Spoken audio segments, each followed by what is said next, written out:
Hello दोस्तों, नमस्ते, प्रणाम। हम किरण शर्मा अपना यूट्यूब चैनल पर सबके स्वागत करे छी, प्रणाम करे छी। हम मंजू शर्मा अपना यूट्यूब चैनल पर सबके नमस्ते प्रणाम। और हम दोनों देवरानी जेठानी जा रहल छी नोक झोंक गीत गाब। अहाँ सबके जे नीक लागत तऽ कमेंट करके जरूर बताएब गीत केहन लागल। बहुत मजेदार दिलदार गीत छै, अहाँ सब जरूर सुनब और फुल वॉच करके जरूर देखब। झूमर गाबे जा रहल छी हम सब, अहाँ सबके नीक लागत तऽ जरूर कमेंट बॉक्स में कहब। हाथ के कंगना मखनक होले नदी, हाथ के कंगना मखनक होले नदी, चेहाई उठल ना हो, चेहाई उठल ना अमर सुतल बाला मुआ, चेहाई उठल ना नंदी सुतल बाला मुआ।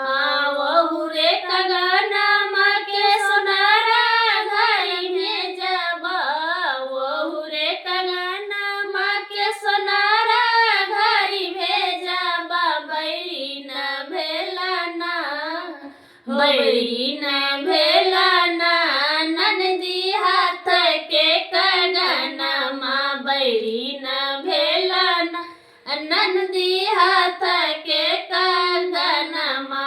मोर पाँव के पैजनिया छनक बोले नदी, छनक बोले नदी, चेहाई उठल ना हो, चेहाई उठल ना मोरा सुतल बाला मुआ, चेहाई उठल ना नंदी सुतल बाला मुआ।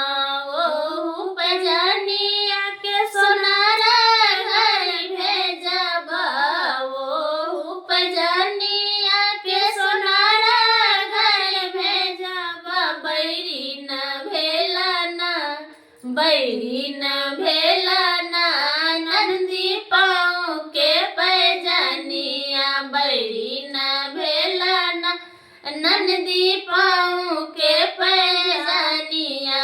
नाक के नथुनिया छनक होले नदी, नाक के नथुनिया छनक बोले नदी, चेहाई उठल ना नंदी सुतल बाला मुआ, चेहाई उठल ना नंदी सुतल बाला मुआ। वहु नथुनिया के सोनारा घर भेजब, वहु नथुनिया के सोनारा घर भेजब, बैरी न भेला ना, बैरी न भेला ना नंदी नाक के नथुनिया, बैरी न भेला ना नंदी नाक के नथुनिया।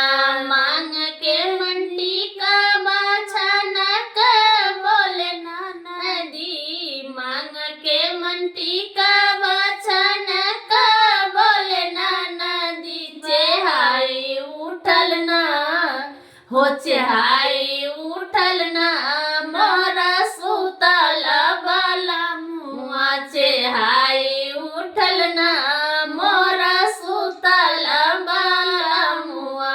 ओ मंटिका के सोनारा घर भेजब, ओ मंटिका के सोनारा घर भेजब, बैरी न भेला ना हो, बैरी न भेला ना नंदी मांग मन टिकबा, बैरी न